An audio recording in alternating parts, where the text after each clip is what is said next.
should already have notes under division. I had 3 notes. I already notes. Perfect. The little subheading here, and please pay very close attention to these, because if there's one place where I see many people make mistakes, it's with this. Marin and James, am I interrupting your discussion back there? Seems like I am. Sometimes I feel bad that I'm interrupting. I wouldn't want you to be interrupted. Would I, Katerina? It's terrible, isn't it, for me to interrupt their discussion? Alright, and this is all about, and the little subheading here is the ones that say with zeros in the quotient. And we just talked about that before.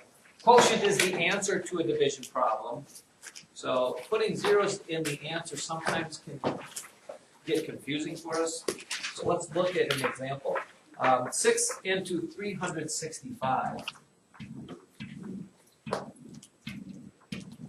With division, it is incredibly important that you stay organized, neat, and keep nice straight columns, because that's really what this is all about. I'll give you a little helpful hint here in a minute. First of all, you look at when you do the division, we do our what? DMSB, which Mrs. Lutz's again. What is Mrs. Lutz? Gums goes into under multiple, up on top, whatever it is. Whatever you want to use there, that's fine. You know, 6 does not go into 3, so there should be nothing above the 3.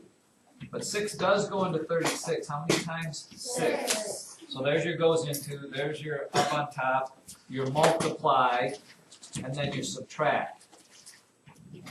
Okay, but then you don't have the bring down part of your thing, do you?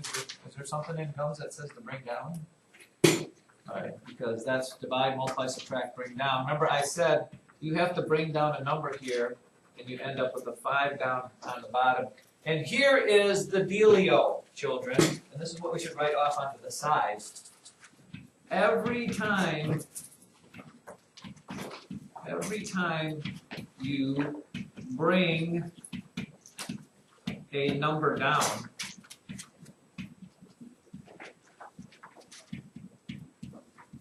comma, you must, ladies and gentlemen, you must put a number on top.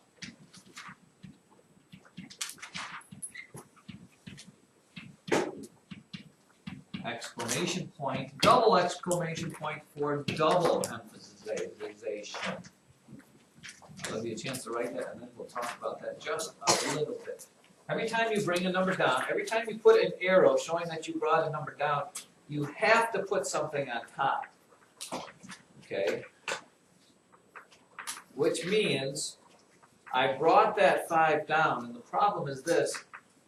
We're at our goes into part of Mrs. Lutz's thing. 6 does not go into 5, but I did bring a number down, so that means I have to put something up here, and that something would be a 0. It goes 0 times into it, and then you can do your multiplication and subtracting. There's nothing left to bring down now, because the 5 was the last thing, so this is my remainder, 60 remainder 5. Too often, we forget about putting that 0 there, but something to remember is, when you write out your division problem, there should always be a digit above that number there. And it's very important that when you do your division, you know, you are keeping all of these things in your nice straight columns, which is a good reason to have the homework paper you have that already has all those nice straight squares and columns in it. It should be easy for you to keep things straight and in order. All right, let's try another one. How about this one? 4 into $8.24. 4 into $8.24. The first thing we should do is our answer has to be in dollars and cents, so when we have a decimal here, we can just bring that straight up, because that's where it'll go in my answer. Does 4 go into 8?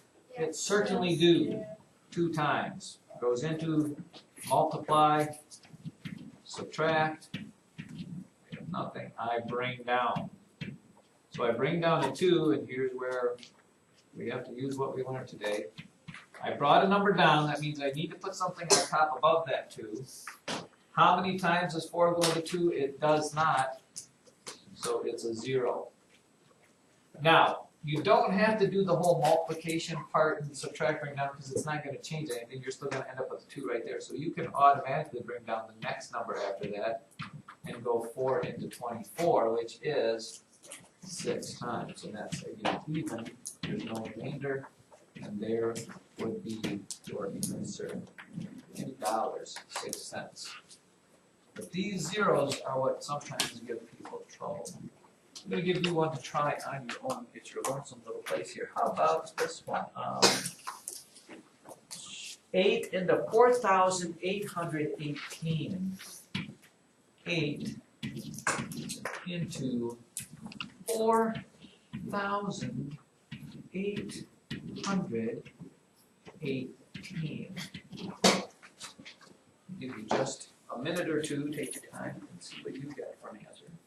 We'll see if your answer looks like my answer. Should be fun.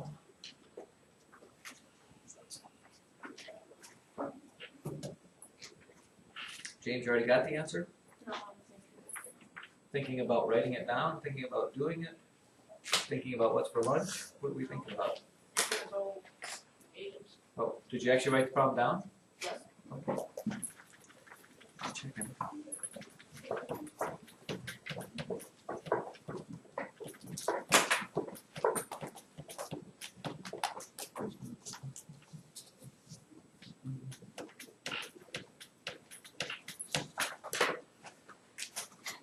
So the answer, Ava, you got was?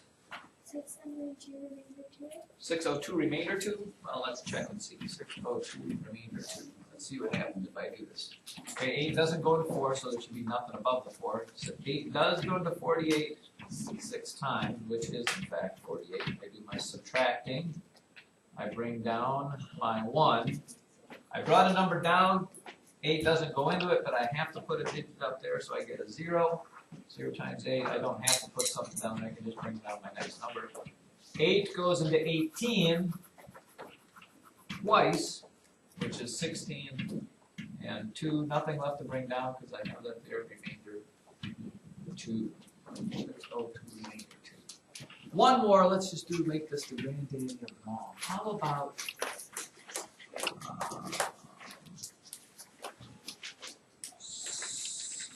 7 into 4,901. 7 into 4,901. See what you get for that one.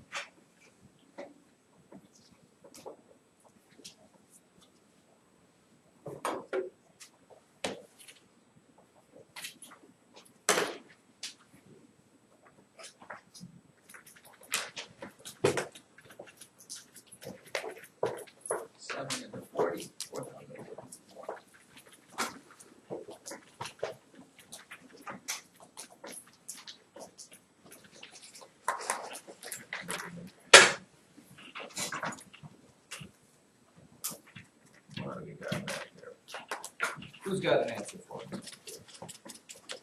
London, what do you say? 701. Alright, let's check and see. 791 sounds right to me. 7 doesn't go into 4, but it does go into 49 7 times, which is 49.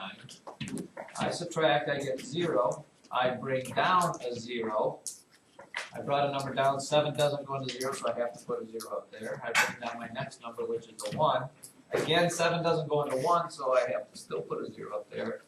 And this one is going to be left over, so 700 remainder 1. Sounds like we got a firm grasp of reality there, so well done.